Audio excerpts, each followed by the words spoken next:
카라마조프가의 형제들 제안권. 만약 신이 없다면, 인간에게 모든 것이 허용된다면, 우리는 무엇을 근거로 선과 악을 나눌 수 있을까요? 오늘 소개할 이야기는 너무나 방대하다는 이유로 많은 이들이 첫 장에서 책장을 덮어버린 소설 도스토옙스키 최후의 대작 카라마조프가의 형제들입니다. 이 집안의 가계도입니다. 책을 읽으실 때 참고하시면 도움이 될 것입니다. 러시아의 작은 마을에서 벌어지는 한 기괴한 가족의 이야기이지만 그 속에는 신과 인간, 자유와 죄, 사랑과 증오에 대한 인류가 던질 수 있는 가장 근본적인 질문들이 담겨 있습니다. 방대한 분량 때문에 완독을 미루어 오신 분들도 오늘 이 시간만큼은 원작의 결을 그대로 따라가며 이 작품의 심장부까지 들어가 보시기 바랍니다. 이야기의 무대는 19세기 러시아의 어느 작은 마을 스코토프리고니에프스크입니다. 흙탕물이 흐르는 좁은 길과 낡은 목조 가옥들이 늘어선 이 평범한 마을의 언덕 너머로는 조용한 수도원의 종소리가 울려 퍼지고 있었습니다. 이 조용한 마을 한켠에서 한방탕한 지주와 그의 세 아들이 벌이는 사건이 결국 인류 전체가 마주해야 할 질문으로 확장되어 나갑니다. 이 소설은 훗날 이 마을에서 벌어질 어느 비극적인 사건을 알고 있는 한 서술자가 그 사건의 뿌리를 밝히기 위해 카라마조프 집안의 내력을 하나하나 되짚어가는 방식으로 전개됩니다. 즉 우리가 지금부터 듣게 될 이야기는 단순한 과거의 회상이 아니라 장차 벌어질 어떤 큰 사건을 향해 조금씩 다가가는 여정인 셈입니다. 미눔사판 카라마조프가의 형제들 한 권, 그 첫 이야기를 시작하겠습니다. 1편 어느 집안의 이야기. 이야기는 표도르 파블로비치 카라마조프라는 한 지주로부터 시작됩니다. 그는 원래 이렇다 할 재산도 명문가의 배경도 없는 그저 남의 식탁에 붙어 살며 잔재주로 세상을 살아온 하찮은 인물이었습니다. 그런데 어느 결혼을 통해 얼마간의 재산을 손에 넣게 되었고 그 뒤로 돈놀이와 술장사에 손을 대어 제법 큰 재산을 불려 나갔습니다. 사람들은 그를 두고 어릿광대라 불렀는데 실제로 그는 남 앞에서 자신을 낮추어 웃음거리로 만들면서도 그 이면에서는 누구보다 치밀하게 이익을 챙기는 자였습니다. 표도르 파블로비치의 외양부터가 사람들에게 묘한 인상을 남겼습니다. 살이 늘어진 얼굴에 작고 뻔뻔한 눈, 그리고 늘 무언가를 비웃는 듯한 두툼한 입술을 가진 그는 나이가 들수록 오히려 더 노골적으로 여자를 탐하는 노인이 되어 갔습니다.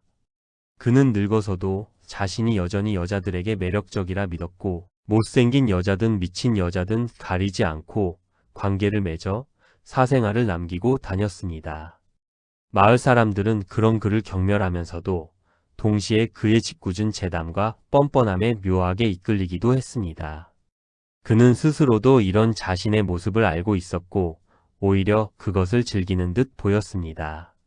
그의 첫 부인은 아델라이다 이바노브나 미우소바라는 지방의 유서 깊은 집안 출신의 여인이었습니다.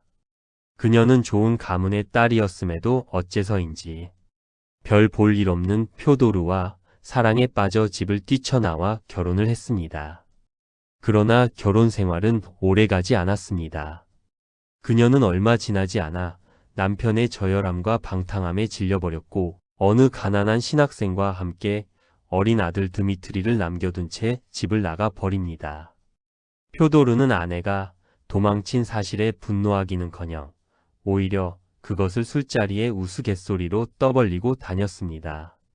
내 계집이 도망을 갔지 그것도 신학생이랑 라며 웃어넘기는 그의 태도에 마을 사람들조차 혀를 내둘렀습니다.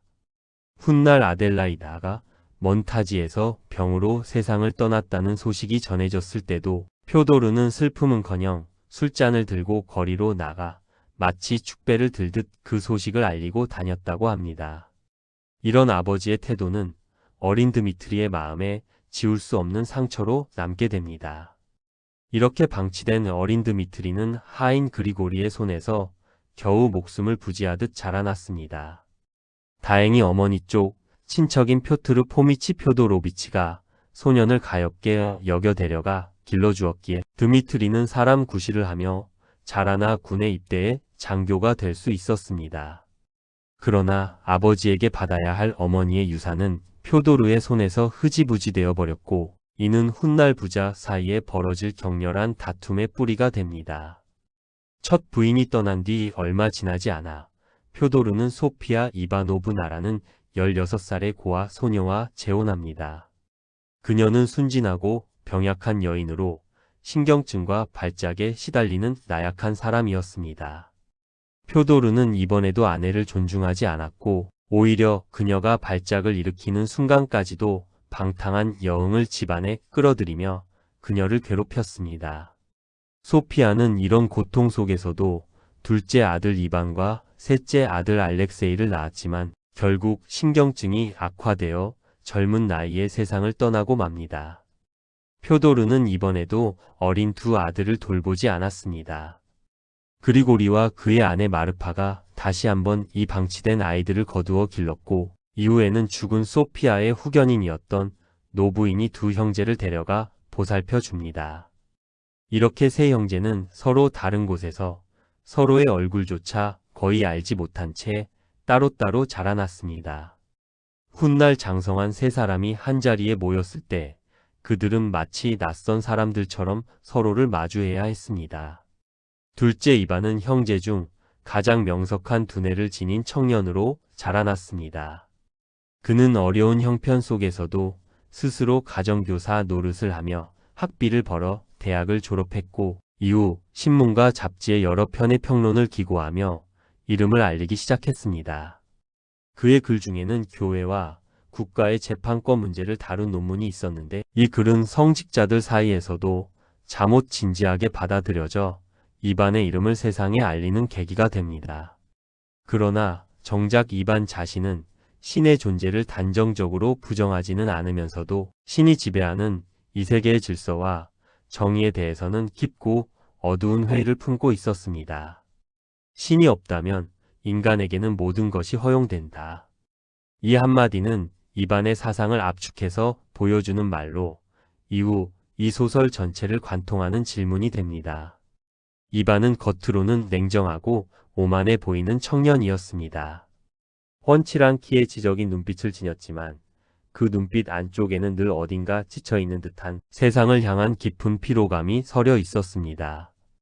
그는 마을에 머무는 동안 신학생 출신의 청년 라키틴과도 자주 어울렸는데, 라키틴은 진보적인 사상을 뽐내면서도 실상은 세속적인 이익에 밝은 인물로 훗날 알료샤와도 여러 번 얽히게 되는 조연입니다.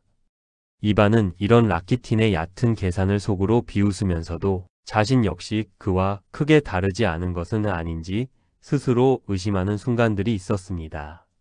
셋째 알료샤는 형들과는 전혀 다른 길을 걸었습니다. 어린 시절부터 유난히 신앙에 이끌렸던 그는 성인이 된 뒤 마을 수도원에 존경받는 원로 조시마 장로를 찾아가 그의 제자로 들어갑니다. 사람들은 순수하고 다정한 성품의 알료샤를 두고 이상하게도 순진한 사람이라 불렀는데, 그것은 비웃음이 아니라 진심 어린 애정에서 나온 말이었습니다. 알료샤는 누구에게도 미움을 받지 않는, 아니 미움을 받을 줄 모르는 그런 인물이었습니다. 그가 어릴 적 딱 한 번 어머니가 성상 앞에서 자신을 끌어안고 흐느끼며 기도했던 저녁 무렵의 기억이 있었는데, 이 희미한 기억은 훗날 그가 신앙의 길로 이끌리는 조용한 씨앗이 되었습니다. 그는 수도원에 완전히 은둔하려 하지는 않았고, 조시마 장로 역시 그에게 앞으로 세상 속으로 나가 형들을 돌보라는 뜻을 은연중에 전하고 있었습니다.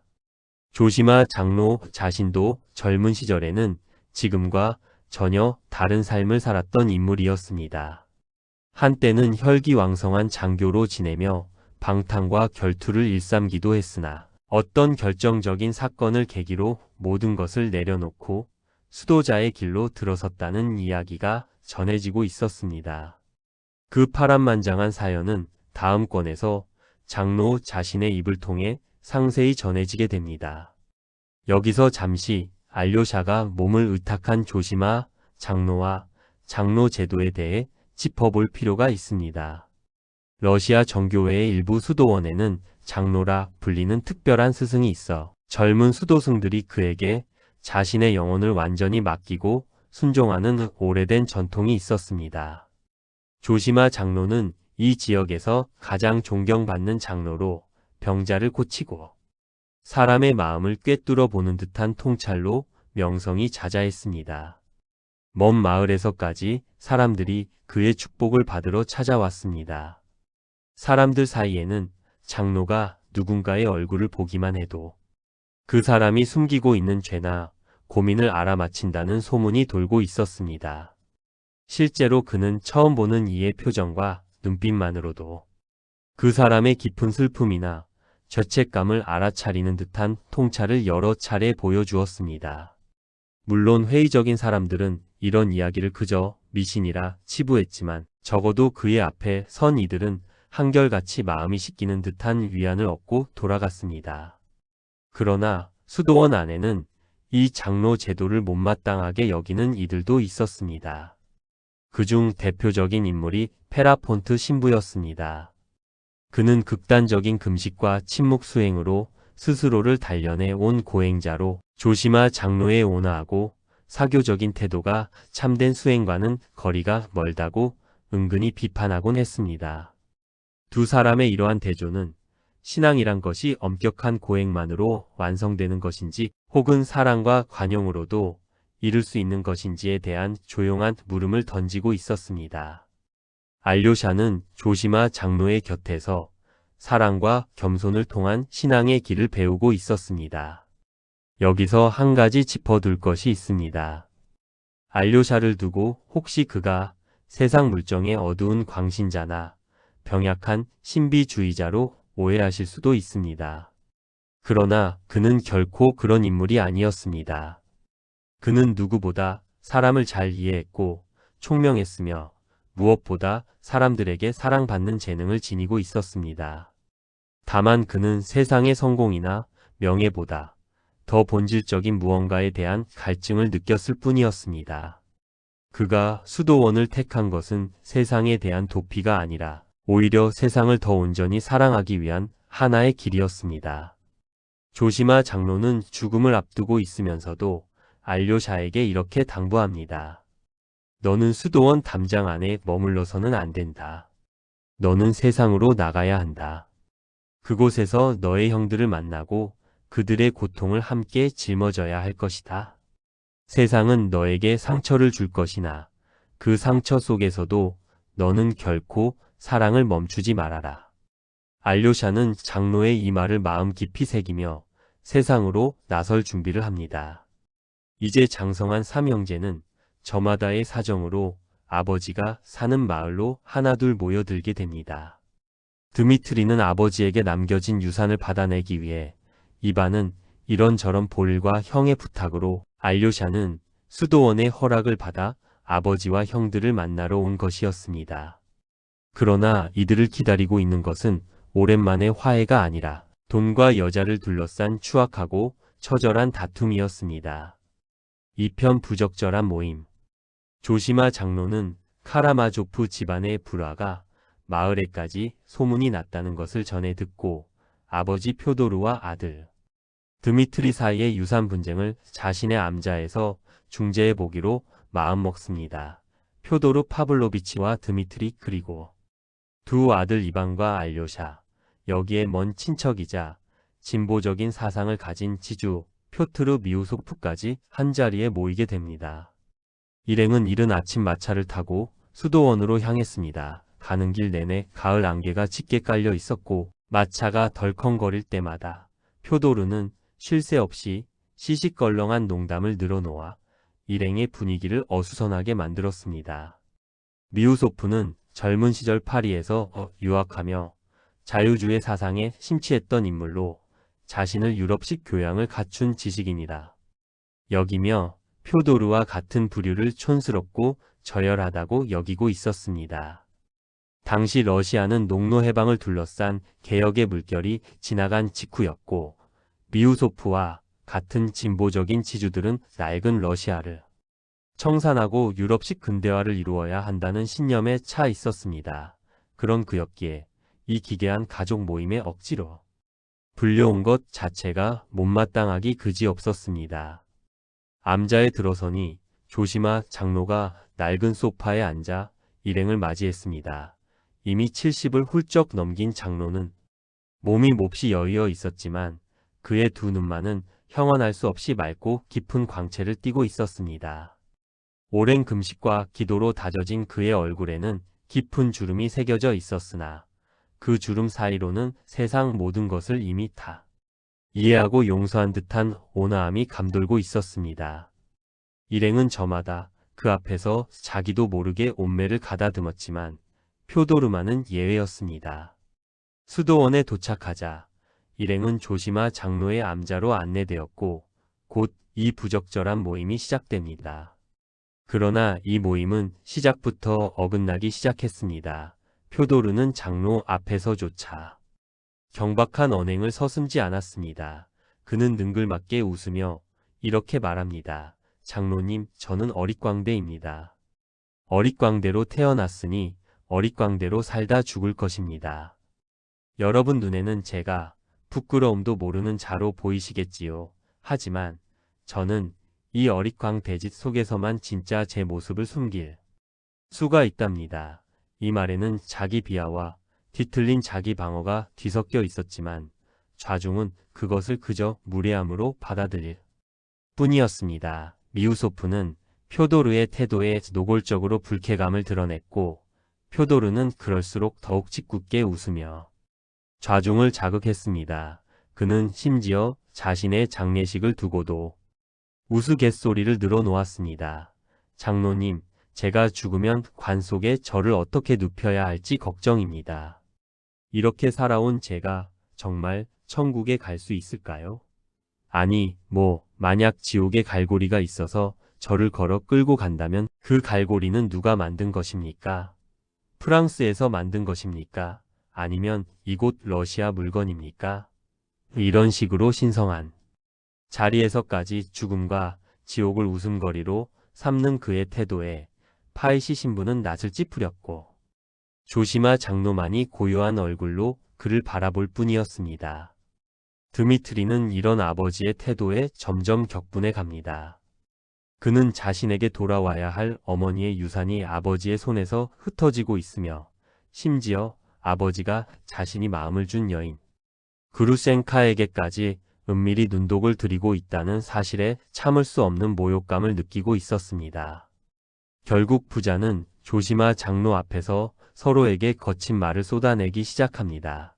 당신이 내 어머니의 돈을 삼켜버렸소. 3,000 루블이든 얼마든 내가 받아야 할 몫을 내놓으시오. 내가 삼켰다고? 오히려 내가 나에게 진 빚이 더 많다는 걸 잊었느냐. 두 사람의 언쟁은 점점 격해져 결국 표도르가 드미트리를 향해 그루센카는 내가 데려갈 것이다 라는 말까지 내뱉기에 이릅니다. 이 한마디에 드미트리는 얼굴이 하얗게 질려 자리에서 벌떡 일어섰습니다.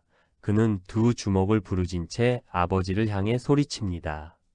당신 같은 사람이 어떻게 살아 있단 말입니까? 당신이 살아서 이 세상의 공기를 더럽히는 것을 나는 더 이상 참을 수가 없소. 주위 사람들이 황급히 그를 말리며 자리에서 끌어냈지만 드미트리는 문을 박차고 나가면서도 계속해서 고함을 질렀습니다. 그는 그 길로 곧장 마을로 달려가 그루센카가 정말로 자신이 아닌 다른 남자를 만나러 간 것은 아닌지 확인하려 여기저기를 헤매고 다닙니다. 그루센카가 머무는 집 앞까지 달려간 그는 불이 꺼진 창문을 올려다보며 한참을 서 있었습니다. 안에서는 아무 기척도 들리지 않았고 그는 초조함에 손톱을 물어뜯으며 그녀가 정말 안에 있는지 혹은 다른 남자와 함께 있는 것은 아닌지 알 수 없어 미쳐버릴 것만 같았습니다. 그러나 그루센카의 행방은 쉽게 알 수 없었고 드미트리는 초조와 분노로 밤새 마을을 떠돌게 됩니다. 이 하룻밤의 광기 어린 방황은 그의 마음이 얼마나 위태로운 경계선 위에 서 있는지를 여실히 보여줍니다. 한편 자리에 남은 미우소프는 치를 떨며 자리를 정리했습니다. 이런 자리에 내가 왜 왔는지 모르겠군. 카라마조프 집안이란 도무지 상식으로는 이해할 수 없는 사람들이야.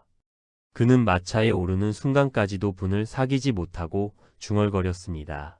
내가 진보적인 사상을 가졌다고 자부해 왔지만 이런 야만스러운 소동 앞에서는 그 어떤 이론도 무력하기만 하군. 그는 이렇게 중얼거리며 서둘러 수도원을 떠났고 표도르는 그런 미우소프의 뒷모습을 보며 오히려 즐겁다는 듯 큰 소리로 웃어젖혔습니다. 그는 자신이 벌인 이 추태를 부끄러워하기는커녕 마치 한바탕 좋은 구경거리를 만들어낸 것처럼 만족스러워하는 기색이었습니다. 모임은 이렇게 완전히 파국으로 끝나 버립니다. 이 자리에서는 또 하나의 논쟁도 함께 벌어집니다.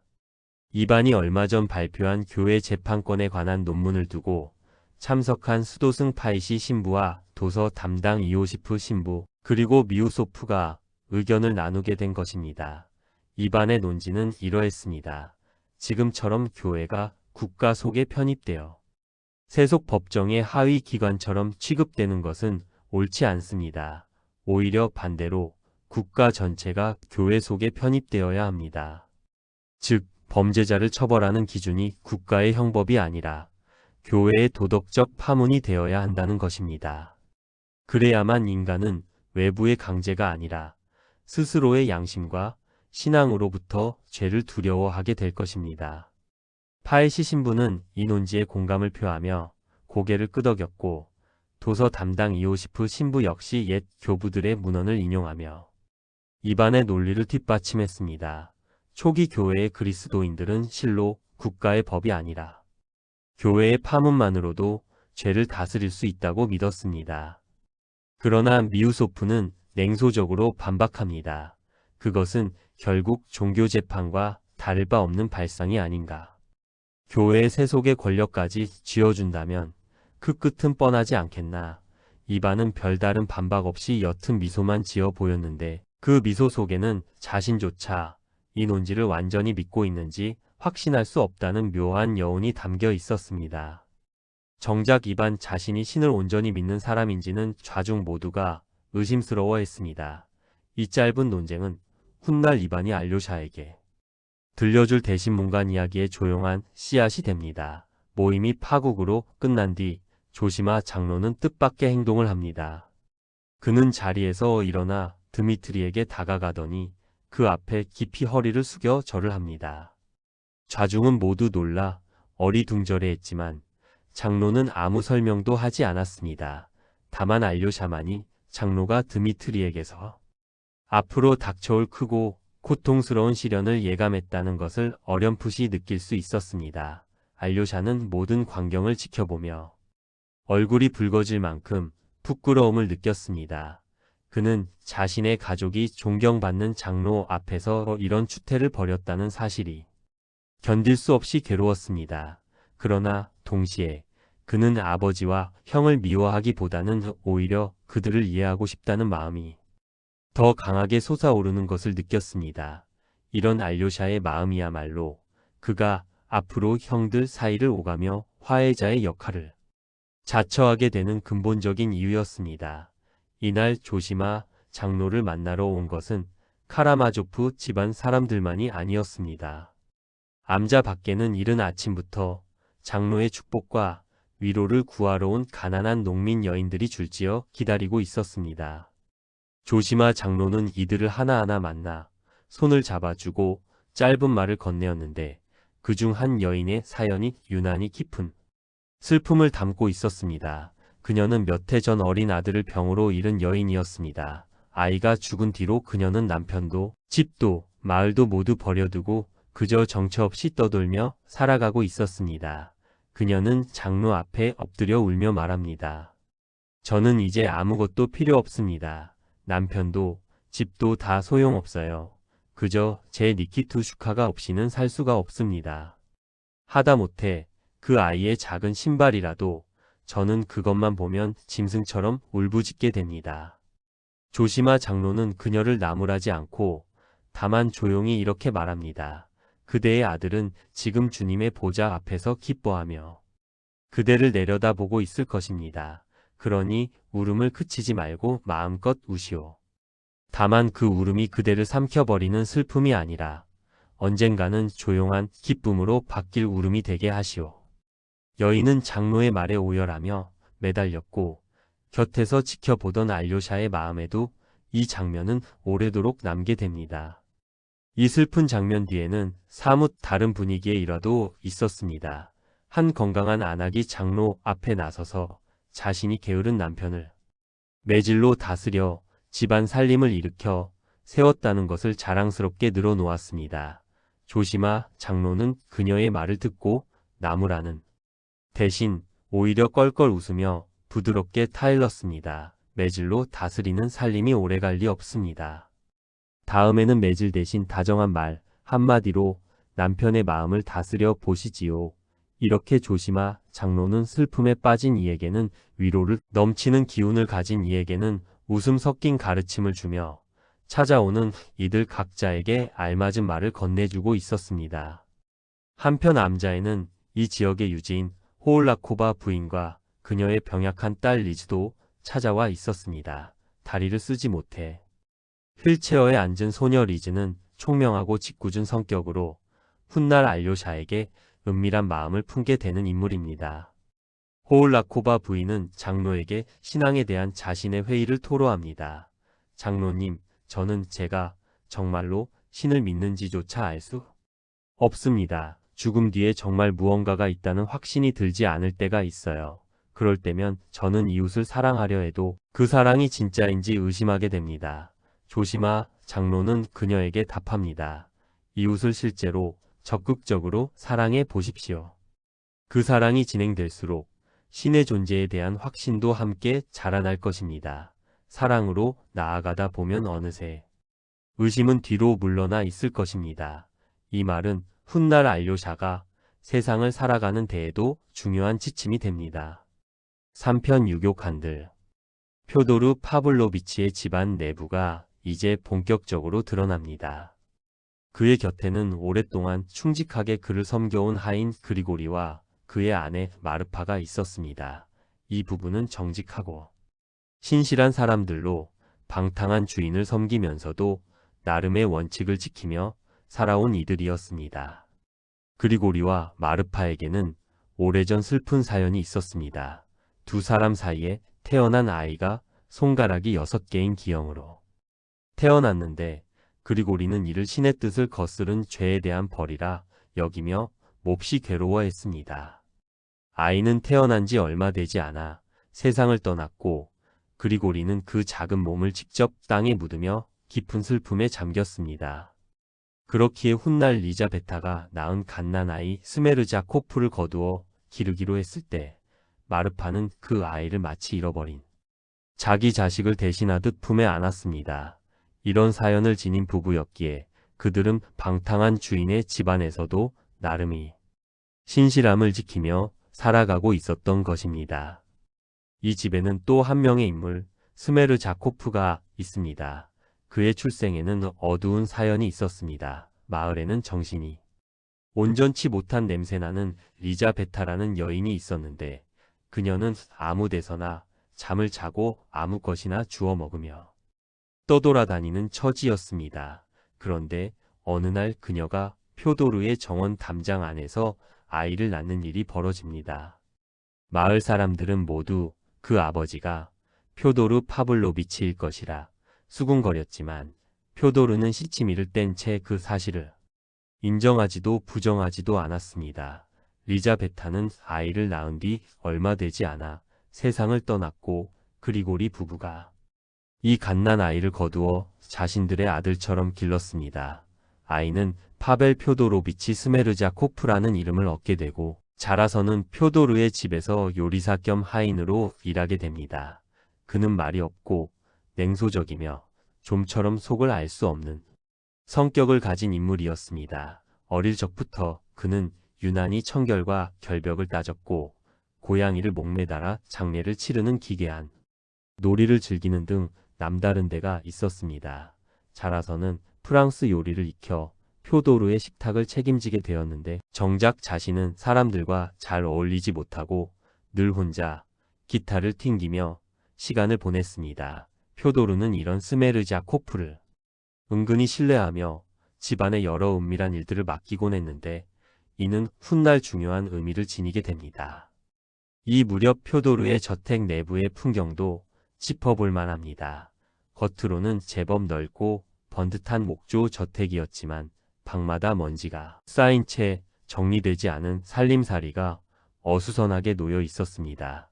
표도르는 돈은 아까워하지 않았지만 정작 집안을 가꾸는 데에는 무관심했고 그저 자신이 편히 먹고 마시고 여자를 불러들일 방 하나만 신경 써서 꾸며두었을 뿐이었습니다. 이런 방탕하고 무질서한 집안 분위기 속에서 그리고리와 마르파 그리고 스메르자코프만이 그나마 최소한의 질서를 지키고 있었습니다. 이 무렵 표도르의 집 식탁에서는 뜻밖의 논쟁이 벌어지기도 했습니다. 표도르는 술기운을 빌려 이반에게 짓궂게 묻습니다. 이반, 말해보아라. 신은 있느냐, 없느냐? 그리고 영혼의 불멸이라는 것도 있는 것이냐, 없는 것이냐? 이반은 담담하게 대답합니다. 신은 없습니다. 그리고 영혼의 불멸도 없습니다. 표도르는 이 말에 오히려 신이 나서 되묻습니다. 그렇다면 말이다. 영혼의 불멸이 없다면 선행을 할 이유도 없는 것이 아니냐? 신도 없고 불멸도 없다면 무엇이든 허용되는 것이 아니냐? 곁에서 이를 지켜보던 하인 그리고리는 낯빛이 하얗게 질려 성호를 그었습니다. 그는 평생 신을 의심 없이 섬겨온 사람이었기에 주인의 이러한 말장난 같은 질문들을 견딜 수가 없었던 것입니다. 표도르는 그리고리의 이런 반응을 보며 오히려 더욱 짓궂게 웃으며 술잔을 들이켰습니다. 그리고리, 자네는 너무 진지해. 세상 일이란 다 이렇게 웃어넘기면 되는 것이야. 그는 식탁 위에 음식을 개걸스럽게 먹으며 마치 자신이 던진 불경한 질문들이 대단한 지적 유의라도 되는 양 의기양양한 표정을 지었습니다. 이반은 그런 아버지를 바라보며 아무 말도 덧붙이지 않았지만 그의 눈빛에는 아버지에 대한 경멸과 동시에 자기 자신의 사상이 이렇게 천박하게 되풀이되는 것에 대한 씁쓸함이 함께 담겨 있었습니다. 이 짧은 대화는 우스갯소리처럼 지나갔지만 신이 없다면 모든 것이 허용된다는 이반의 사상이 이 집안 전체에 이미 얼마나 깊이 스며들어 있는지를 보여주는 장면이었습니다. 훗날 이 질문은 결코 가벼운 말장난으로 끝나지 않게 됩니다. 스메르자코프는 평소 말이 없었지만 가끔씩 그리고리를 붙잡고 뜻밖의 신학적 질문을 던지곤 했습니다. 어느 날 그는 그리고리에게 옛날 어느 러시아 병사가 이교도들에게 붙잡혀 신앙을 버리라는 협박을 받았을 때 끝내 신앙을 지키다 목숨을 잃었다는 순교자 이야기를 꺼내며 이렇게 묻습니다. 그런데 말입니다. 그 병사가 입으로만 잠시 신앙을 부정하는 척하고 목숨을 건진 뒤에 나중에 얼마든지 회개하고 다시 신앙으로 돌아올 수도 있었을 텐데요. 굳이 그 자리에서 죽어야 할 이유가 있었을까요? 그리고리는 이 궤변에 크게 분노하며 스메르자코프의 뺨을 때립니다. 그는 이런 식의 교묘한 논리가 신앙을 뒤흔드는 악한 술수라 여겼습니다. 그러나 스메르자코프는 별다른 반응 없이 그저 냉소적인 얼굴로 자리를 떠날 뿐이었습니다. 사소해 보이는 이 장면은 스메르자코프라는 인물이 겉으로는 온순해 보여도 속으로는 신앙과 죄, 책임이라는 문제를 자기 나름의 차갑고 뒤틀린 방식으로 계산하고 있다는 것을 짐작하게 합니다. 한편 드미트리의 처지는 점점 더 파국으로 치닫고 있었습니다. 그에게는 카체리나 이바노브나라는 약혼녀가 있었습니다. 카체리나는 한때 명망있던 집안의 딸이었으나 아버지가 공금을 잘못 다루어 파산에 이르렀을 때 그녀는 자존심을 억누르고 드미트리에게 도움을 청하러 찾아간 일이 있었습니다. 드미트리는 그때 그녀에게 돈을 빌려주는 대신 그녀의 위신을 지켜주기 위해 아무런 요구도 하지 않고 조용히 도와주었습니다. 이 일을 계기로 카체리나는 오히려 드미트리에게 깊은 애정과 부채감을 함께 품게 되었고 두 사람은 약혼에 이르게 됩니다. 그루센카에게도 나름의 깊은 사연이 있었습니다. 그녀는 젊은 시절 어느 폴란드 장교를 진심으로 사랑하여 몸과 마음을 다 바쳤습니다. 그러나 그 장교는 그녀를 철저히 이용하고는 미련 없이 떠나 버렸습니다. 버림받은 그루센카는 오랫동안 방황하다 결국 마을의 늙은 상인 삼소노프의 도움으로 몸을 의탁하게 됩니다. 삼소노프는 그녀에게 상당한 재산을 관리하도록 맡기며 사실상 정부로 삼았지만 그루센카는 그 안에서도 자신만의 방식으로 계산하며 살아가는 법을 익혔습니다. 사람들은 그녀를 두고 약삭빠른 여자라 손가락질했지만 그녀의 마음 깊은 곳에는 첫사랑에게 버림받은 상처와 언젠가 그 장교가 돌아오면 어떻게 해야 할지에 대한 복잡한 감정이 여전히 남아 있었습니다. 표도르 파블로비치는 이 그루센카를 자기 것으로 만들기 위해 참으로 유치하고도 치밀한 준비를 해두고 있었습니다. 그는 그녀가 찾아오면 알아볼 수 있도록 창문에 특정한 신호를 정해두고 밤마다 자신의 방문을 걸어 잠근 채 조금이라도 인기척이 들리면 신경을 곤두세우곤 했습니다. 그는 또한 그루센카에게 줄 3,000 루블을 큰 봉투에 넣어 봉인한 뒤 자기 방 깊숙한 곳에 숨겨 두었습니다. 사실 그가 그토록 문단 속에 신경을 쓴 것은 그루센카를 위한 것이기도 했지만 동시에 아들 드미트리에 대한 공포 때문이기도 했습니다. 표도르는 자신도 모르게 격정에 사로잡힌 큰아들이 언젠가 자신에게 위해를 가할지도 모른다는 두려움을 품고 있었던 것입니다. 늙은 하인 그리고리는 매일 밤 주인의 이런 불안한 모습을 지켜보아야 했습니다. 드미트리 역시 밤마다 아버지의 집 담장 근처를 서성이곤 했습니다. 그는 그루센카가 혹시 아버지를 만나러 오는 것은 아닌지 혹은 아버지가 그녀를 불러들이는 신호를 보내는 것은 아닌지 감시하듯 지켜보았습니다. 어느 날 밤에는 담장 뒤에 숨어 아버지 방의 불빛이 꺼지기를 기다리며 몇 시간이나 서 있었는데 그 순간에 그는 마치 짐승처럼 날카로운 눈빛으로 어둠 속을 노려보고 있었습니다. 이러한 부자간의 은밀한 대치는 두 사람 모두를 서서히 파멸의 문턱으로 몰아가고 있었습니다. 그러나 드미트리는 그루센카라는 여인에게 걷잡을 수 없이 빠져들고 만 상태였습니다. 그루센카, 본명 아그라페나 알렉산드로브나는 젊은 시절 한 폴란드 장교에게 버림받은 상처를 지닌 여인으로 지금은 마을의 늙은 상인 삼소노프의 정부로 살아가며 나름의 계산으로 세상을 살아가고 있었습니다. 그녀는 22살의 나이에 이미 세상 물정에 밝은 눈빛을 지니고 있었지만 동시에 어딘가 나긋나긋하고 고양이 같은 매력으로 뭇사람들의 마음을 흔드는 여인이었습니다. 그녀가 웃을 때면 눈가에 잡히는 잔주름 하나까지도 묘하게 사람을 끌어당겼고 그 웃음 뒤에는 세상에 대한 경계심과 상처가 함께 감추어져 있었습니다. 표도르 파블로비치 역시 이 그루센카에게 진지하게 눈독을 들이고 있었습니다. 그는 그녀를 자기 것으로 만들기 위해 은밀히 3,000 루블이라는 큰 돈을 준비해두고 그녀가 자신의 신호에 응답하면 언제든 이 돈을 내주겠다고 약속해둔 상태였습니다. 이렇게 아버지와 아들이 같은 여자를 두고 경쟁하는 참담한 상황이 벌어진 것입니다. 드미트리는 절박한 마음으로 동생 알료샤를 찾아가 이렇게 토로합니다. 나는 벌레야. 알료샤, 나는 카라마조프가이. 벌레집 카차 같은 천사를 두고도 나는 그루센카가 아니면 숨을 쉴 수가 없다. 이게 얼마나 파렴치한 일인지. 나도 안다 알고도 멈출 수가 없어. 드미트리는 자신이 카체리나를 처음 만났던 날의 사연도 함께 털어놓습니다.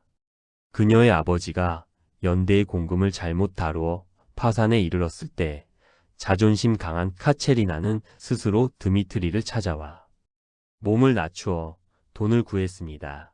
그때 드미트리는 짐승 같은 욕망을 품고 있었으면서도 막상 그녀 앞에서는 아무 요구도 하지 않고 조용히 돈을 내주었습니다. 그는 이 순간을 이야기하며 실러의 시 환희의 송가의 한 구절을 되새깁니다. 인간이 짐승 같은 밑바닥에서도 끝내 어떤 아름다움과 고귀함을 향해 일어설 수 있다는 그 시구가 드미트리 자신의 처지와 뒤엉켜 있었습니다. 그는 이 시를 무척 좋아해서 예전 군대 시절 술에 취하면 늘 이 시의 구절을 큰 소리로 읊곤 했습니다. 벌레 같은 존재에서 시작해 결국 신 앞에 이르는 인간 정신의 여정을 노래한 이 시가 방탕하게 살아가는 자신의 처지와 겹쳐질 때마다 그는 이상하게 위로를 받았다고 말합니다. 그는 말합니다. 나는 밑바닥까지 떨어진 인간이야. 알료샤. 그런데도 이상하게 이 밑바닥에서도 나는 어떤 고귀함을 향한 갈망을 버리지 못하겠어. 나는 벌레인 동시에 신을 향해 손을 뻗는 존재야. 카라마조프의 피가 그런 거다. 짐승 같은 유욕과 그 유욕 속에서도 결코 꺼지지 않는 어떤 이상을 향한 갈망이 함께 있는 거지. 드미트리는 이야기를 이어가며 자신이 한때 군인으로 지내던 시절을 회상합니다. 그는 호탕하고 명예를 중히 여기는 장교였지만 동시에 도박과 술로 빚을 지기도 하는 인물이었습니다. 그는 아버지에게서 받아야 할 유산을 생각할 때마다 치밀어 오르는 분노를 억누르지 못하며 알료샤에게 이렇게 토로합니다. 나는 가끔 진심으로 두렵다. 알료샤. 아버지가 그런 식으로 나를 조롱하고 내가 사랑하는 여자에게까지 손을 뻗친다면 내가 그를 죽여버릴지도 모른다는 생각이 들어. 나는 내가 무슨 짓을 할지 나 자신도 확신할 수가 없다. 그는 이렇게 말하며 자신의 가슴을 두드렸는데 그 안쪽 옷서패는 늘 작은 주머니 하나가 매달려 있었습니다. 카체리나에게서 받은 돈 중 남은 절반이 들어있는 그 주머니를 그는 마치 자신의 마지막 양심의 증거처럼 몸에서 떼어놓지 않고 있었습니다. 그는 이어서 카체리나가 자신에게 다른 사람에게 보내달라며 맡긴 3,000 루블을 자신이 이미 절반이나 그루센카와의 방탕에 써버렸다는 사실도 함께 고백합니다. 그는 나머지 절반을 주머니에 넣고 다니면서도 언제든 그루센카가 자신을 받아들이기만 하면 나머지 절반마저 그녀에게 다 쏟아부을 작정이라고 털어놓습니다. 이 사라진 돈은 훗날 이야기 전체를 뒤흔드는 중요한 실마리가 됩니다. 그러나 알료샤는 형의 이런 방탕함 속에서도 드미트리 특유의 순수한 선의를 놓치지 않았습니다.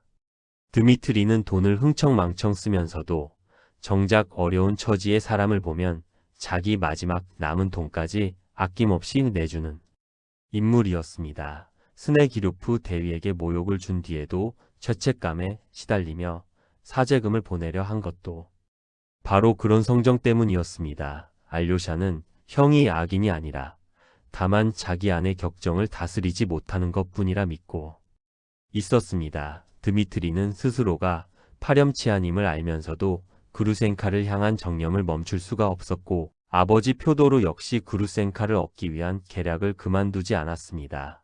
부자 사이의 갈등은 이제 유산 문제를 넘어 한 여인을 둘러싼 사생결단의 대결로 치닫고 있었습니다. 여기서 잠시 지금까지의 이야기를 정리해 보겠습니다.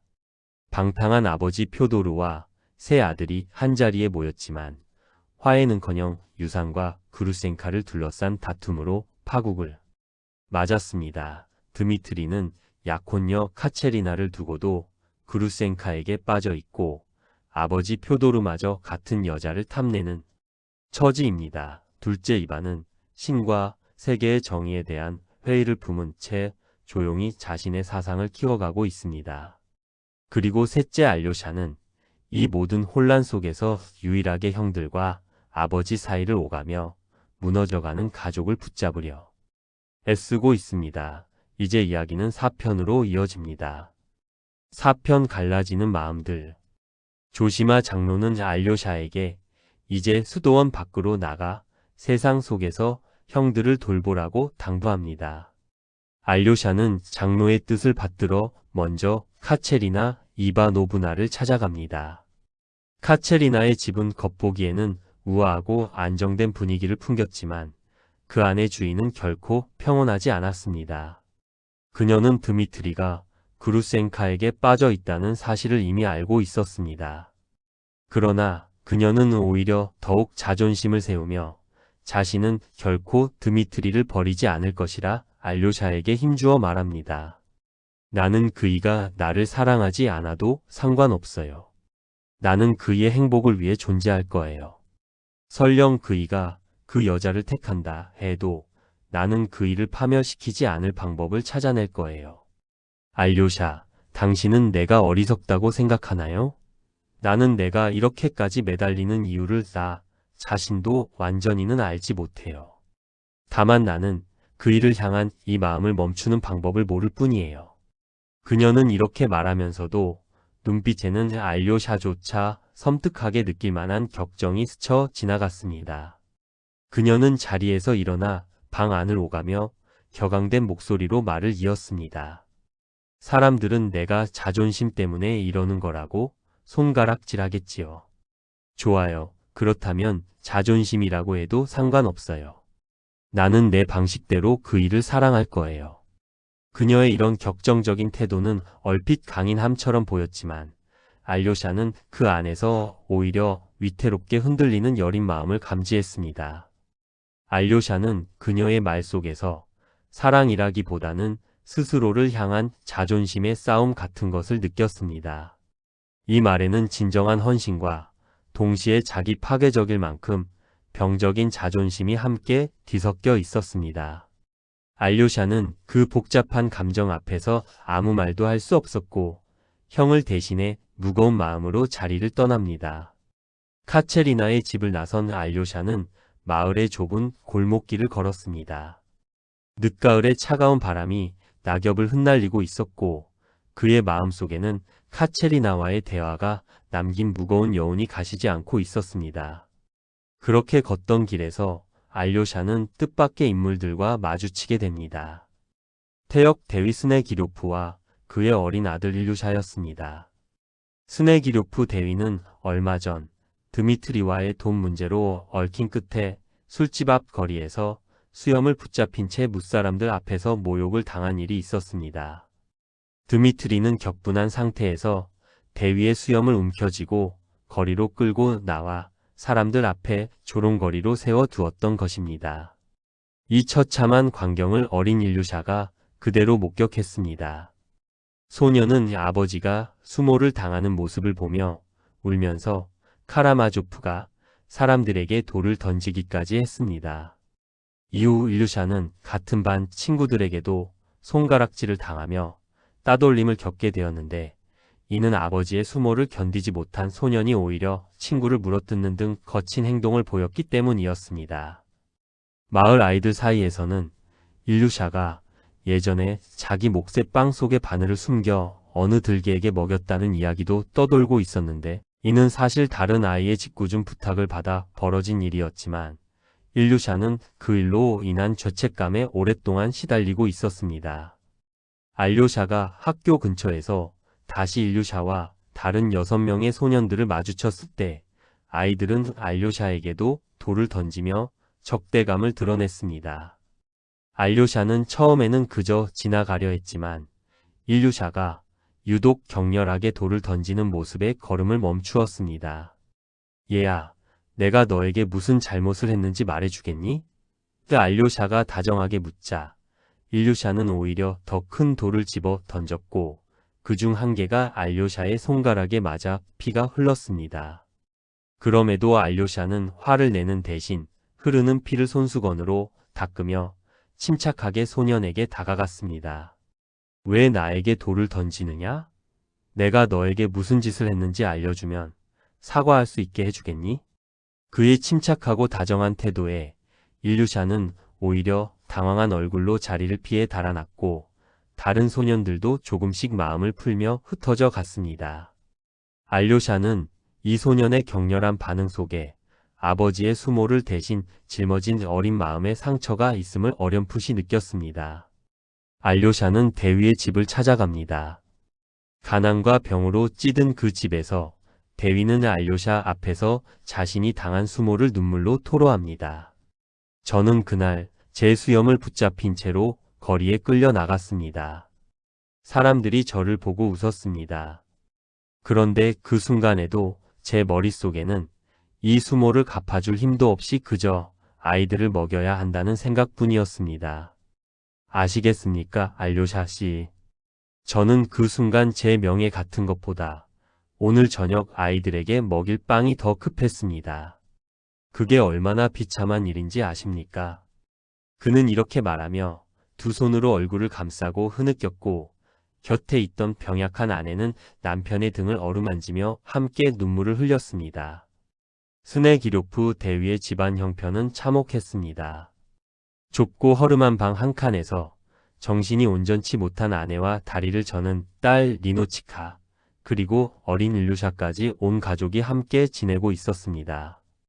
대위는 한때 군에서 수건이라는 뜻의 모찰카라는 놀림 섞인 별명으로 불린 만큼 초라한 처지였지만 그런 그에게도 가족을 향한 애틋한 사랑만큼은 진심이었습니다. 알료샤는 이 가난하고 병든 가족을 보며 깊은 안타까움을 느낍니다. 대위는 자존심이 짓밟힌 채로도 자식들을 먹여야 한다는 현실 앞에서 무력하게 무너져 내리는 모습을 보입니다. 알료샤는 형 드미트리를 대신해 사제와 얼마간의 위로금을 전하려 하지만 대위는 처음에는 그 돈을 받아 쥐고 기뻐하며 아이들에게 좋은 것을 사주겠다고 들뜬 목소리로 말합니다. 그러나 갑자기 무언가에 사로잡힌 듯 그는 그 돈을 땅바닥에 던져 발로 지시겨 버립니다. 가서 전하시오. 이 스네기료프는 자신의 명예를 팔지 않는다고 말이오. 자존심과 가난 사이에서 요동치는 이 처절한 장면은 알료샤의 마음에 오래도록 남게 됩니다. 이 소년 일루샤와 그의 가족의 이야기는 앞으로 이어질 이야기 속에서 다시금 중요하게 다루어질 인연입니다. 카체리나의 집을 나선 알료샤는 그곳에서 휠체어에 앉은 소녀 리즈 호올라코바와도 다시 마주치게 됩니다. 리즈는 총명하지만 짓궂은 성격으로 알료샤를 놀리듯 이런저런 질문을 던지다가 문득 진지한 얼굴로 자신이 언젠가 알료샤와 결혼하고 싶다는 뜻을 내비칩니다. 당신이 수도승이 되기로 한 건지 알지만 나는 언젠가 당신이 세상으로 완전히 나오게 될 거라고 믿어요. 그때가 되면 나를 잊지 말아주세요. 리즈는 이렇게 말하며 알료샤의 표정을 살피듯 빤히 바라보았습니다.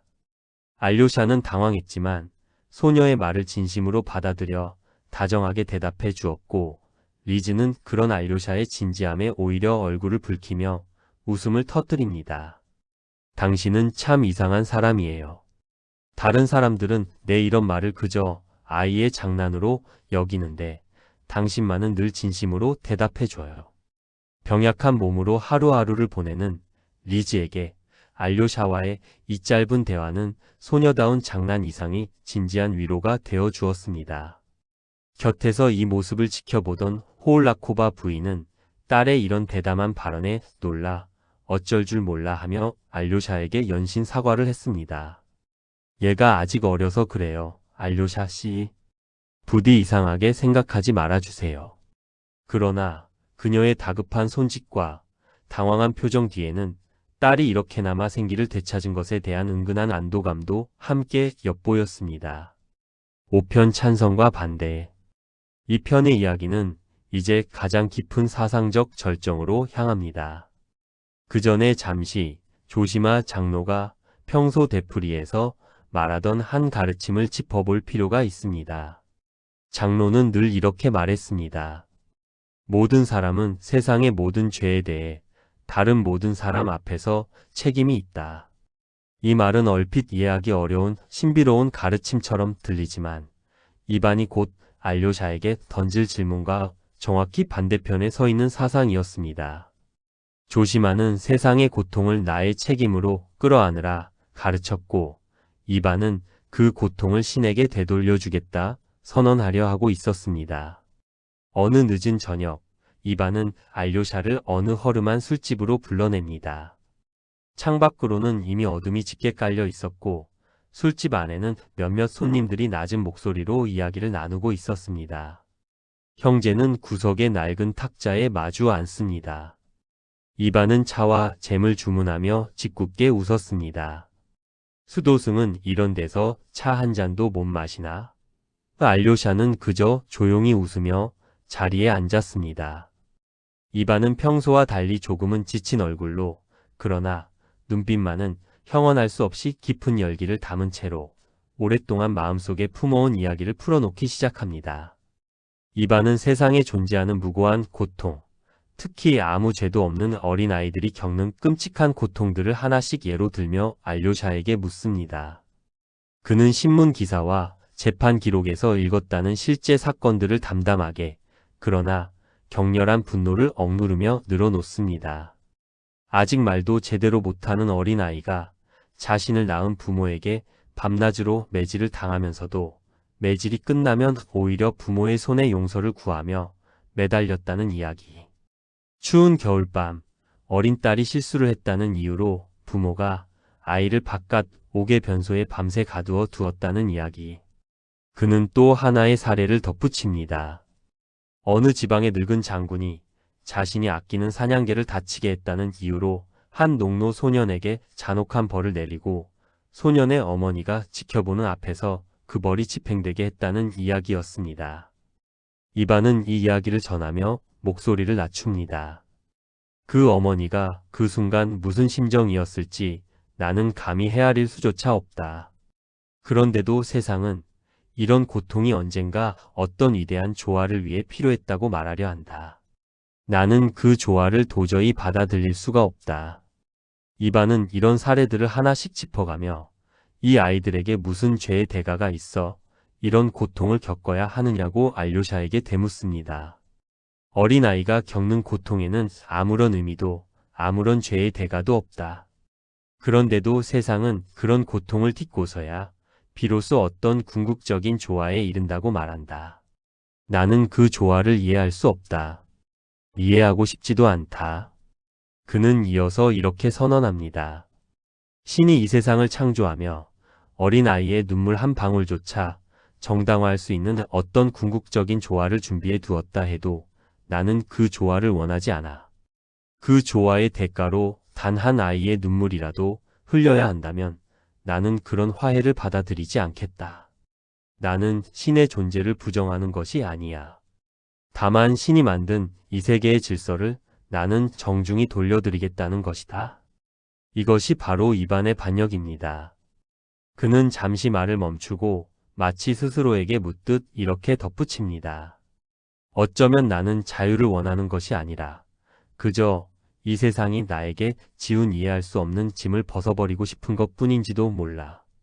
인간에게 자유란 축복이 아니라 형벌일 수도 있다는 생각이 든다. 알료샤. 자유롭게 선택할 수 있다는 것은 동시에 그 모든 선택의 결과를 홀로 짊어져야 한다는 뜻이니까. 알료샤는 형의 절규 앞에서 아무런 반박도 할 수 없었습니다.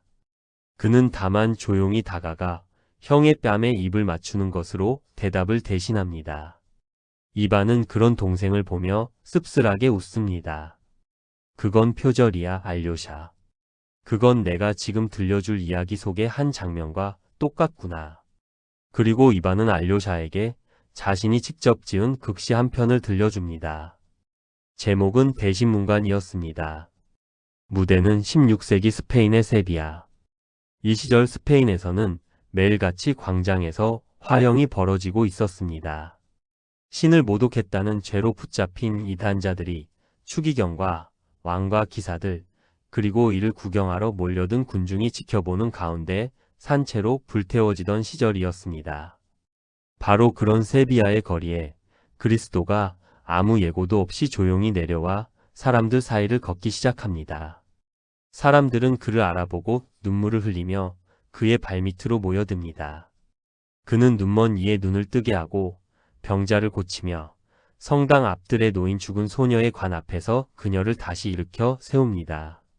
사람들의 환호와 눈물이 광장을 가득 채웁니다. 그러나 바로 그 순간 종교 재판을 이끄는 90살의 늙은 대신문관이 그 자리에 나타납니다. 그는 아무 말 없이 손가락 하나로 그리스도를 가리키고 병사들은 즉시 그를 체포합니다. 놀랍게도 방금까지 그를 사랑하며 눈물 찢던 군중은 늙은 신문관 앞에서 일제히 고개를 숙이고 침묵합니다. 아무도 감히 그리스도를 위해 나서지 못했습니다. 그날 밤 대신문관은 감옥에 갇힌 그리스도를 홀로 찾아갑니다. 그리고 그는 오랜 시간에 걸쳐 어둠 속에서 그리스도를 향해 이렇게 말합니다. 당신은 왜 다시 오셨습니까? 당신이 인간에게 준 것은 자유였지만 인간은 그 자유의 무게를 견디지 못합니다. 사막에서 악마가 당신에게 빵으로 돌을 만들라 유혹했을 때 당신은 그것을 거부하며 인간은 빵만으로는 살 수 없다고 말씀하셨습니다. 그러나 보십시오. 인간은 바로 그 빵을 위해 자신의 자유를 팔아넘길 준비가 언제든 되어 있는 존재입니다. 대신문관은 계속해서 말을 이어갑니다. 사막에서 악마는 당신에게 세 가지를 유혹했습니다. 첫째는 빵이었습니다. 굶주린 자들에게 확실한 빵을 준다면 그들은 두 번 다시 당신에게 반항하지 않을 것입니다. 그러나 당신은 인간은 빵으로만 살 수 없다며 이를 거부했습니다. 둘째는 기적이었습니다. 성전 꼭대기에서 뛰어내려 천사들이 당신을 받쳐드는 것을 보이라 했을 때 당신은 신을 시험하지 않겠다며 이 역시 거부했습니다. 셋째는 권위였습니다. 이 세상의 모든 왕국을 다스릴 권세를 준다 했을 때도 당신은 그것을 뿌리쳤습니다. 당신은 인간의 자유로운 믿음을 원했지 강요된 복종을 원하지 않았기 때문입니다. 그러나 보십시오. 당신이 그토록 존중했던 인간의 자유가 인간들에게 무엇을 가져다 주었습니까? 그들은 그 자유의 무게를 감당하지 못하고 서로를 물어뜯으며 살아왔을 뿐입니다. 인간에게 자유로운 양심의 판단을 맡긴다는 것은 그들에게 세상에서 가장 무거운 짐을 지우는 것과 같습니다. 무엇이 선이고 무엇이 악인지, 무엇을 믿고 무엇을 의심해야 할지, 그 모든 것을 스스로 결정해야 하는 인간은 결국 그 짐의 무게에 짓눌려 서로를 향해 칼을 들게 됩니다. 인간이 진정으로 원하는 것은 자유가 아니라 자신을 대신해 무거운 짐을 져줄 존재, 확실한 빵과 눈부신 기적과 흔들리지 않는 권위입니다. 우리는 당신이 사막에서 거부했던 그 세 가지 유혹을 마침내 받아들여 인간에게 나누어 주었습니다. 그 대신 우리는 그들의 자유를 우리 손에 가져와 우리가 대신 짊어졌습니다. 인간들은 이제 편안하게 잠들고 편안하게 죽어갑니다. 그런데 당신은 어찌하여 다시 와서 우리가 그토록 어렵게 이루어 놓은 이 질서를 방해하려 하십니까? 대신문관은 마지막으로 이렇게 말합니다. 대신문관은 이어서 인류의 오랜 갈망에 대해서도 말합니다. 인간은 언제나 하나로 통일되기를 갈망해 왔습니다. 옛적에는 바벨탑을 쌓아 하늘에 닿으려 했지요. 그 탑은 무너졌지만 인간은 여전히 새로운 탑을 쌓으려 합니다. 당신이 자유를 주었기에 인간들은 각자 흩어져 서로 다투고 피 흘리며 그 탑을 완성하지 못했습니다. 그러나 우리는 다릅니다. 우리는 그들의 자유를 거두어 드리는 대신 마침내 그들 모두를 하나에 순종하는 개미집처럼 조화롭게 만들어 놓았습니다. 이것이야말로 진정한 평화이며 진정한 행복입니다. 우리는 마침내 승리할 것이며 온 세상의 카이사르가 될 것입니다. 그리고 그때가 되어야 비로소 우리는 진정한 인류의 행복을 계획할 수 있을 것입니다. 이어서 대신문관은 마지막으로 이렇게 말합니다. 우리는 인류 가운데 극히 일부, 스스로 이 무거운 자유의 짐을 짊어질 각오가 된 자들만을 우리 편으로 삼았습니다. 그러나 나머지 수십억의 사람들, 자유를 감당할 힘이 없어 방황하는 약하고 순한 자들은 어찌합니까? 그들에게는 그저 어린 아이처럼 행복하게 살다 죽을 권리가 있지 않습니까? 우리는 그들을 대신하여 죄를 짊어지기로 했습니다. 그들은 우리 앞에서 죄를 지어도 우리의 허락 아래 지었으니 마음 편히 살아갈 수 있는 것입니다. 그리고 마지막 심판의 날이 오면 우리가 그 모든 책임을 대신 짊어지고 나설 것입니다. 우리는 당신을 사랑하기에 이 길을 택한 것입니다. 우리는 당신 없이도 당신의 이름으로 인류를 행복하게 만들었습니다. 그리스도는 이 긴 신문의 시간 동안 단 한마디도 하지 않습니다. 대신문관의 말이 끝나자 그는 조용히 다가가 늙은 신문관의 핏기 없는 입술에 조용히 입을 맞춥니다. 대신문관은 그 입맞춤에 온몸이 흠칫 떨리지만 이내 마음을 다잡고 그리스도를 감옥 밖으로 풀어주며 다시는 이곳에 오지 말라고 명합니다. 그리스도는 말없이 어두운 도시의 뒷골목으로 사라져 갑니다. 이반은 이 이야기를 마치고 알료샤에게 묻습니다.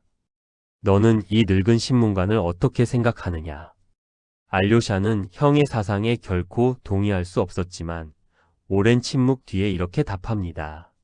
형의 극신은 신을 향한 찬가가 아니라 신에 대한 비난이야. 형이 만든 그 대신문관은 신을 믿지 않으면서도 신의 이름으로 인간을 지배하려는 자야. 하지만 형, 나는 그 이야기 속에서도 그리스도가 마지막에 입맞춤으로 탑했다는 사실이 형이 스스로도 완전히 부정하지는 못한 어떤 것을 말해주고 있다고 생각해? 이반은 씁쓸하게 웃으며 되묻습니다. 그렇다면 너는 내가 예전에 말했던 그 명제 신이 없다면 인간에게는 모든 것이 허용된다는 그 말을 지금도 두려워하고 있느냐? 그 알료샤는 조용히 답합니다. 나는 형이 그 말을 진심으로 믿고 있는지가 두려워. 형은 머리로는 그 말을 증명하려 하면서도 마음으로는 그 말을 거부하고 있는 것처럼 보여. 이반은 이 말에 아무 대답도 하지 않은 채 씁쓸한 미소만을 지어 보입니다. 두 형제는 그렇게 밤늦도록 대화를 나누다 헤어집니다. 술집을 나선 알료샤는 홀로 어두운 거리를 걸으며 수도원으로 향했습니다. 그러던 중 우연히 신학생 라키틴과 마주쳤는데 라키틴은 알료샤의 상심한 얼굴을 보고 짓궂게 물었습니다. 형님하고 무슨 심각한 얘기를 나누셨나, 보군. 신이 있느냐 없느냐, 뭐 그런 얘기였겠지? 알료샤는 굳이 대답하지 않고 씁쓸하게 웃어 넘겼지만 라키틴은 그런 카라마조프 집안 사람들의 심각한 철학 논쟁을 속으로 은근히 냉소하고 있었습니다. 그는 세상을 살아가는 데에는 그런 무거운 질문들보다 실리를 챙기는 편이 낫다고 믿는 인물이었기 때문입니다. 이반은 다음날 모스크 바로 떠날 채비를 하며 아버지의 집 대문 앞에서 우연히 스메르자코프와 마주칩니다. 스메르자코프는 넉살 좋게 이반에게 다가와 혹시 모스크 바로 가는 길에 체르마시냐라는 마을에 잠시 들러 보리를 봐줄 수 있는지 묻습니다. 도련님, 체르마시냐에 잠깐만 들러주시면 큰 도움이 될 것 같습니다. 거기 목재 문제로 상인과 이야기를 좀 나누셔야 할 것 같은데 도련님이 아니면 누구도 그 상인을 설득할 수 없을 겁니다. 별것 아닌 부탁처럼 보였지만 스메르자코프는 묘하게 집요한 태도로 이반에게 그곳에 꼭 들러달라고 재차 청합니다.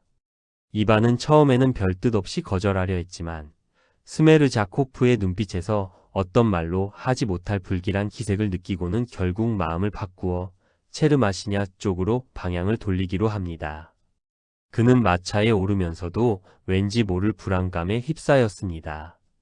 이반 자신도 왜 그렇게 결정했는지 스스로 뚜렷이 설명할 수 없었습니다. 겉보기에는 아무 의미 없는 이 짧은 장면은 훗날 벌어질 사건의 조용한 전조가 됩니다. 이렇게 이반이 마을을 떠나면 이제 표도르와 드미트리 단 두 부자만이 서로를 노려보며 이 위태로운 마을에 남게 됩니다. 3,000 루블이라는 돈과 그루센카라는 여인을 둘러싼 팽팽한 긴장은 조금도 풀리지 않은 채 오히려 날이 갈수록 팽창해가고 있었습니다. 표도르는 밤마다 문을 걸어 잠그면서도 자신이 정말로 두려워하는 것이 도둑이 아니라 다름 아닌 자신의 큰아들이라는 사실을 애써 외면하고 있었습니다. 한편 수도원에서는 조시마 장로의 죽음이 서서히 다가오고 있었습니다. 이방과의 무거운 대화를 마치고 돌아온 알료샤는 곧장 스승의 암자로 향했습니다. 그는 형의 사상이 던진 질문들로 마음이 어지러웠고 그 어지러움을 가라앉힐 곳은 오직 장로의 곁뿐이라 여겼습니다. 암자에 들어선 알료샤는 장로가 이미 기력이 눈에 띄게 쇠약해져 자리에 눕는 시간이 길어지고 있음을 보았습니다. 그는 자신의 죽음이 머지않았음을 스스로도 알고 있었고 오히려 담담하고 평온한 얼굴로 그날을 준비하고 있었습니다. 그는 알료샤의 상심한 얼굴을 한눈에 알아보고는 손을 내밀어 그의 손을 꼭 잡으며 이렇게 말합니다. 내가 떠난 뒤에도 슬퍼하지 말아라. 나는 다만 잠시 눈을 감을 뿐 너희와 영원히 헤어지는 것이 아니다. 세상에 나가서 사람들을 만나거든 그들의 죄를 판단하려 들지 말고 먼저 그들을 사랑하는 법을 배워라. 사랑 안에서는 심판이 필요치 않다. 알료샤는 장로의 이 말을 마음 깊이 새기며 스승과의 이별을 예감하듯 눈물을 삼킵니다. 마을 사람들 역시 이 존경받는 노인의 임종이 머지않았음을 예감하며 저마다 마음을 졸이고 있었습니다. 사람들 사이에서는 이토록 성스러운 장로가 세상을 떠나는 순간에는 분명 어떤 기적이 함께할 것이라는 소문마저 돌고 있었습니다. 이 기대와 예감은 다음 권에서 뜻밖의 방향으로 흘러가게 됩니다. 클로징. 여기까지가 카라마조프가의 형제들 한 권의 이야기입니다. 탐욕스러운 아버지와 세 아들, 돈과 여자를 둘러싼 추악한 다툼, 그리고 그 밑바닥에서 끊임없이 솟아오르는 신과 인간에 대한 근원적인 질문들. 이반이 던진 무고한 고통에 대한 물음과 대신문간의 이야기는 시대와 국경을 넘어 오늘날 우리에게도 여전히 무겁게 다가옵니다. 돌이켜보면 이 소설 속 카라마조프 집안의 세 아들은 저마다 인간 안에 존재하는 서로 다른 힘을 대표하고 있는 듯합니다. 드미트리는 이성보다 정념이 앞서는 육체와 욕망의 힘을, 이반은 차갑고 날카로운 지성과 회의의 힘을, 그리고 알료샤는 그 모든 것을 끌어안는 사랑과 신앙의 힘을 상징합니다. 그리고 그 위에 방탕한 아버지 표도르가 있어 이 모든 힘이 애초에 어디에서 비롯되었는지를 보여줍니다. 도스토옙스키는 이 세 아들을 통해 인간이라는 존재 안에 육체와 지성과 영혼이 어떻게 서로 부딪히고 뒤엉키는지를 그려내고 있는 것입니다. 신이 없다면 모든 것이 허용된다는 이반의 명제는 150년이 지난 지금까지도 우리에게 묵직한 질문을 던집니다.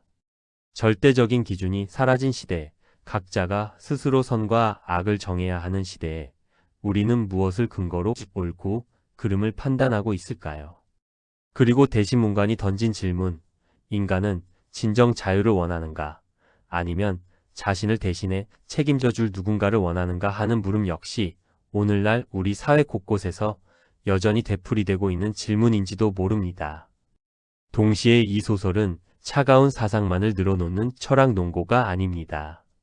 그 사상들은 언제나 피와 눈물을 지닌 인물들의 삶 속에서 사랑과 질투와 회한이라는 지극히 인간적인 감정을 통해 흘러나옵니다. 이반의 냉철한 반역도, 드미트리의 뜨거운 정념도, 알료샤의 조용한 사랑도 결국은 저마다 살아있는 인간이 신과 세상 앞에서 몸부림치는 이야기인 것입니다.